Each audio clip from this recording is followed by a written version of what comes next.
আছে মুসলমানদের বাসায় নামাজের জায়গা খুঁজে পাওয়া যায় না। এটা কেন? মুসলিমদের বাসায় নামাজের জায়গা খুঁজতে হয়, নামাজ পড়ার জায়গা কোথায় দেখান?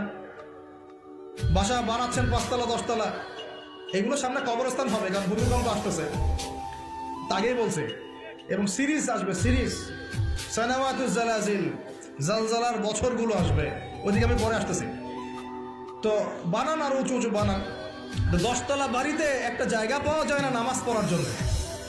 ড্রয়িং রুমে নামাজ পড়তে হয়, বেডরুমে নামাজ পড়তে হয়, বাথরুমের সামনে নামাজ পড়তে হয়। অথচ একটা ছোট্ট হিন্দু ভাইয়ের বাসায় গিয়ে দেখেন, তার ইবাদত, তাদের ইবাদত মানে তাদের ভাষায় বলছি, উপাসনা তাদের করা আলাদা জায়গা আছে। দেখেন নাই? তাদের ধর্মকে কে বেশি শ্রদ্ধা করে? আমার কোনো ফিকির আছে নামাজ নিয়ে?